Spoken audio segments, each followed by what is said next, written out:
Esse nosso trabalho é sobre, né, sistema de versionamento de arquivos aplicado a projetos modulares de recursos minerais. Um pouquinho diferente do que a gente está acostumado aqui nas linhas de pesquisa do LPN. E esse trabalho participou eu, está ali sublinhado, Átila, a Camila, que não está mais aqui, ela está lá no CCG, o professor João Felipe, o João Lucas, que está ali olhando o celular, e a Aline, que ela está trabalhando em algum lugar agora, eu não me lembro onde. Como é que eu passo aqui com a setinha?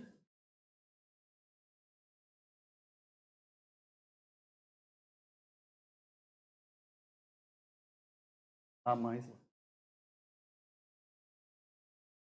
Tá. Bom, o sumário é esse. Primeiro, qual é a motivação para usar essa tal depois o sistema de versionamento de arquivos? Será que eu vou convencer vocês que isso é alguma coisa importante? A segunda parte é mostrar os recursos que tem, qual é a proposta de uso que a gente vai fazer. E o último é o case, né? Basicamente é isso. Então, por quê? Porque você deve escutar com muita atenção as palestras, saber que isso existe.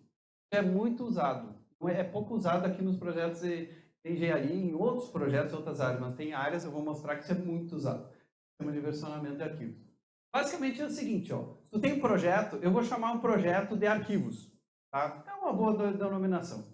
Então, tu pode ter uma pasta lá que tem subpasta, tem um relatório, o ano tal, e o código-fonte, outra pasta tem relatórios, tem...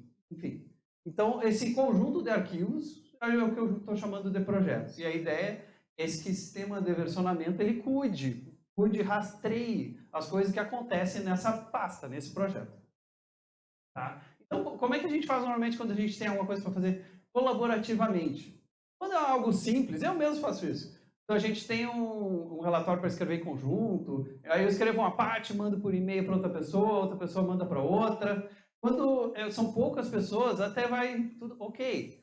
Mas quando começa a aumentar o número de autores, a gente começa a perder um pouco de saber como é que está esse negócio.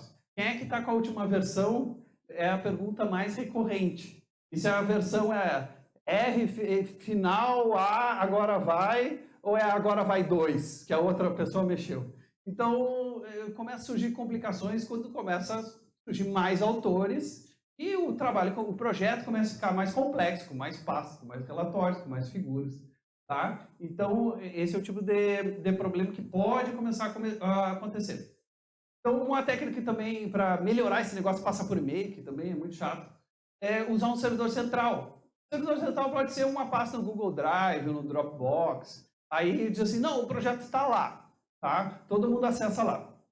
Mas mesmo assim tem um problema que, assim, se duas pessoas forem mexer ao mesmo tempo no arquivo e mandar lá para o Dropbox o mesmo arquivo, o que vai acontecer? Qual é a versão que acerta?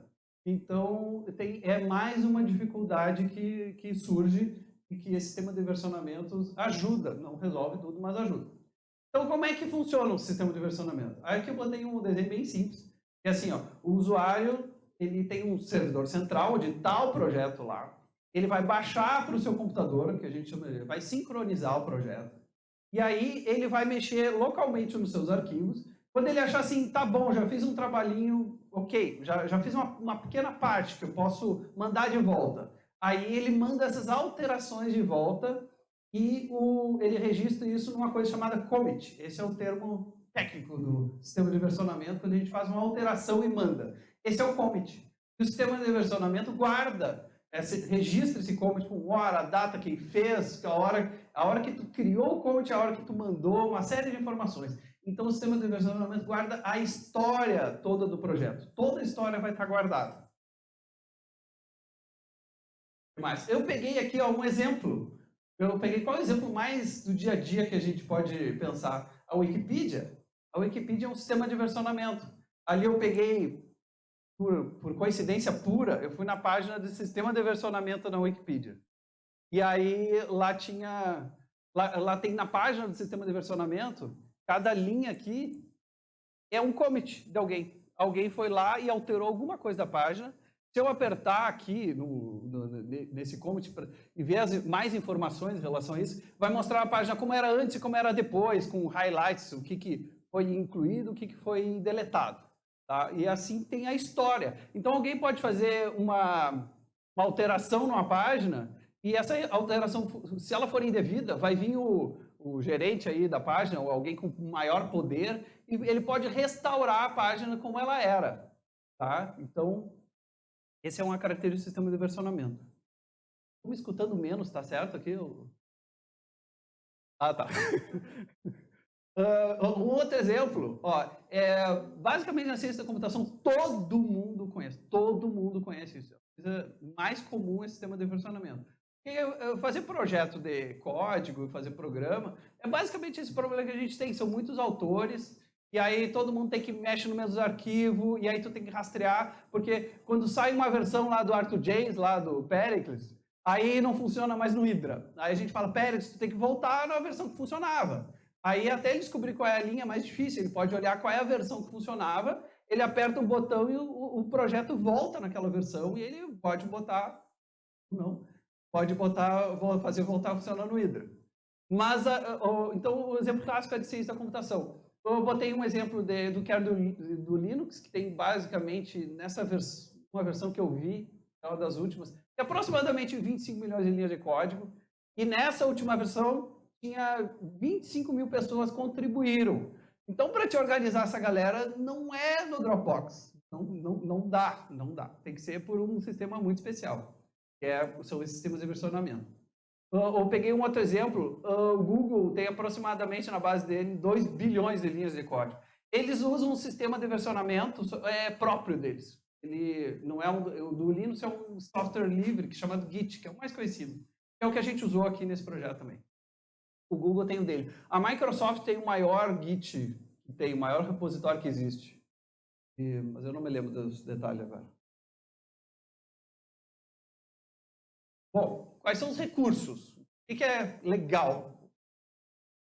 Então, eu vou mostrar como é que evolui um projeto, um sistema de versionamento. Então, alguém inicializa o projeto, vem uma pessoa e coloca um commit aqui, aquela primeira bolinha, usuário 1, fica registrado. Aí vai outra pessoa lá e coloca outro commit. E assim, o projeto tem essa evolução temporal, a gente enxerga, a gente cria essa linha e árvores que define como é que o projeto, que indica como é que o projeto está evoluindo. Aí, alguém que pode ser um gerente, uma pessoa responsável no projeto, ela pode chegar lá no commit, em algum commit, e dizer assim, não, agora está bom esse projeto, vamos dar um nome especial para esse projeto. Aí a gente diz assim, ó, vamos marcar como versão 1.0, já está bom, tá? Então tem esse recurso adicional que a gente marcar labels, que a gente pode retornar de uma maneira fácil.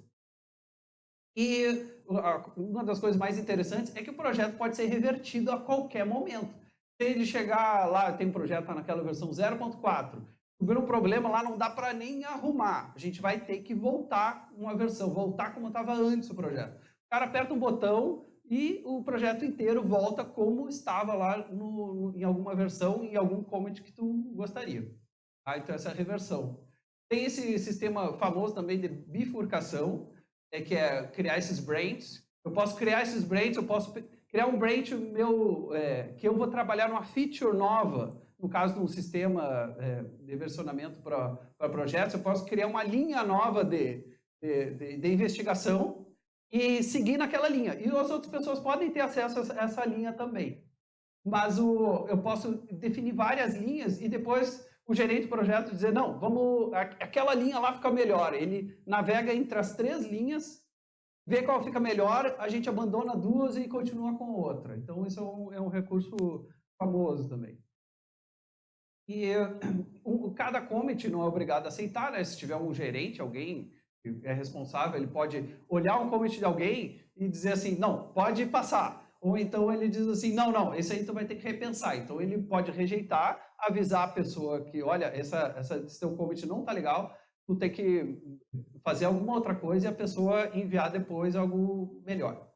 Tá? Então, como seria, a gente imaginou um dia de trabalho de um usuário que fosse fazer um projeto de simulação estatística. Então, ele ia sincronizar o seu projeto de manhã, quando ele chega aqui. Depois ele ia trabalhar, ele vai alterar parâmetro, vai fazer as simulações, vai gerar resultado. Ficou bom? Não. Aí ele vai fazer de novo, vai ficar nesse looping aqui, vai trabalhar durante o dia. Chega no fim do dia, ele falou, não, agora tem resultados interessantes que dá para devolver na forma de um commit, ele cria o commit dele, aperta um botão, ele cria esse commit, ele explica o que ele fez no dia e volta isso para o projeto e para acesso de todo mundo, e avaliação também. Ok. Uma das coisas muito interessantes é métricas. Como o sistema de versionamento ele guarda a história toda do projeto, desde que ele foi criado com 0 arquivos até o fim, eu posso pegar as métricas que o sistema de versionamento tem e posso criar outras métricas próprias. Então, por exemplo, eu posso olhar o número de commits de cada usuário conforme passa o tempo. Ver quem trabalhou mais, quem trabalhou menos. Então, tem o usuário laranja, o usuário verde. Mas, lógico, só o número de commits não é uma métrica significativa. É um conjunto de métricas que vão definir como é que o projeto está. Então, por exemplo, eu posso pegar o projeto inteiro, ver o número de commits rejeitados de uma pessoa. Eu posso pegar, em vez de olhar o número de commits, olhar o volume de informação, porque um commit não tem restrição de quanto que a pessoa está mandando de informação. Ela pode mandar um texto enorme, pode mandar uma linha. Então, eu posso transformar isso em volume, a quantidade de dados enviados, e olhar no tempo esse histórico. Então, eu enxergo a história inteira do projeto. Então, o nosso case. Qual foi o case? O case, a gente pegou uma disciplina de simulação aqui da pós-graduação, pegamos 2 estudantes e foi colocado assim, para eles fazerem o mesmo relatório sobre o sistema de versionamento. As 2 pessoas iam usar. E basicamente a gente usou como servidor central o GitHub, a implementação a gente usou o Git desse sistema de versionamento. O GitHub para ficar mais fácil, a gente podia ter colocado no Hydra ou em algum computador qualquer, não tem problema. Só que para acessar de fora ficava mais fácil colocar no GitHub, que é um servidor que qualquer pessoa pode colocar os seus projetos. E aí ficava mais fácil acessar de fora. Tá? Então, aí a ideia era justamente avaliar o desenvolvimento do projeto e as métricas interessantes, e a gente separou em duas partes importantes. Ó. Tem as métricas intrínsecas ao commit. O que é intrínseco ao commit? As informações que o commit carrega com ele mesmo. Esse hashcode é uma identificação única do commit. Tem o branch, que é qual branch que ele está, o autor, quem commitou, quando ele foi criado, quando ele foi commitado, que é uma data diferente, número de inserções e eliminações de linhas. Eliminações de linhas, às vezes, é muito importante também, principalmente em software, porque muitas vezes a pessoa pega 200 linhas de código e consegue transformar em 50. Isso é um feito muito interessante. Então, isso é uma coisa que pode ser bem positiva. Então, é uma métrica que a gente mantém. E métricas definidas externamente. Custom métricas, métricas customizadas. Isso aí é a parte do gerente. A empresa, o gerente, o que ele quer saber, o que ele quer enxergar do desenvolvimento do projeto. E a gente pode inventar qualquer coisa que os dados nos permitam avaliar. Então, aqui a gente pensou, a Camila era a nossa gerente do nosso trabalho, e a gente pensou assim, ó, se ela der uma nota para cada commit, só o gerente vai saber. Não nesse caso aqui, todos vocês vão ver as notas. Mas o gerente vai definir uma nota que só ele sabe, para poder avaliar depois de muito tempo como a performance. A importância do commit, que pode ter não necessariamente a nota, não quer dizer que é um commit extremamente importante. E o índice de evolução do projeto, ela pode entrar ela não é obrigada a dar nota a todos os commits, pode ser qual que ela quiser. E a evolução do projeto também, ela pode chegar em qualquer commit e dizer, aqui já tem 50% pronto. Até pode diminuir, olha, andou mal, o projeto voltou para 30% de ser concluído. E esses são os resultados. Aqui, ó, foram as atividades dos usuários durante o projeto. Isso aqui são as inserções, as linhas deletadas, e aqui é a primeira métrica customizada de porcentagem do trabalho concluído. A Camila, a gerente, colocou. Então, a gente tem uma visão aqui ampla, conforme passa o tempo, dessas métricas. Isso aqui é só para mencionar o que acontece por baixo do capô, da parte do trabalho, porque o que acontece? Os usuários vão evoluir no projeto, e essa parte que ficou, a parte que me coube para fazer, eu pego um script, eu crio um script para analisar o projeto. A qualquer momento a gente pode gerar esse relatório. No fim, no meio, tanto faz. Aí ele captura todas as informações e transforma num banco de dados. Depois eu mando esse banco de dados para a Camila e ela vai lá e marca as notas, a importância, como ela achar mais adequado. Tá? Então, embaixo do capô tem um conjunto de scripts aqui que faz esse processo semi-automaticamente. Assim. O gerente tem que ir lá, não tem como fazer a avaliação automática ainda. Então, ó, por exemplo, eu posso fazer, como eu fiz aqui, o número de commits durante o projeto inteiro, do usuário 1. O usuário 1 fez mais commits que o usuário 2. Qual que tu era, João Lucas? Não está anonimizado. Não, mas é o que a gente falou. O número de commits tem nada necessariamente tem a ver com quanto que a pessoa trabalhou. Por exemplo, o primeiro problema surgiu um problema. Tá? E era um problema importante para a gente lidar para responder como é que pode funcionar isso para um projeto de geoestatística. O primeiro relatório que eu fiz pelo script deu isso aqui. Ó. Isso aqui é o número de linhas que o usuário colocou. O usuário 1 teve muito mais linhas que o usuário 2. Mas o que aconteceu aqui? O usuário 1 colocou figuras. Como é que o sistema de versionamento entende uma figura? Como é que ele computa as linhas de uma figura? Ele divide se a figura tem tantos kbytes, ele pega a cada 64 bytes e diz que é uma linha. Então ele faz uma espécie de métrica. Então, só que isso distorce um pouco. Se o cara botou uma figura, parece que ele trabalhou muito em relação a conteúdo escrito. Então, a gente tem mais de uma proposta para isso. A proposta que a gente usou foi fazer essa análise tirando todos os arquivos binários e uma outra análise com os arquivos binários. Aqui tem as duas. Então, essa análise aqui da direita é o mesmo histograma, só que eu tirei os arquivos binários. Tá? Mas o sistema de versionamento, eu posso escolher quais arquivos ele vai ficar cuidando. Eu não digo assim, cuida desse diretório, e ele vai cuidar de todos os arquivos lá dentro. Eu digo assim, cuida desse diretório, dessas pastas e esse tipo de arquivos. Vamos dizer que PDF eu não quero, aí ele não vai fazer isso com PDF. Então, ele tem uma liberdade extrema e a gente pode adaptar isso. Tá? Aqui, ó, histograma das notas e importância dos commits durante o projeto inteiro. Eu posso dividir em qual time frame eu quero.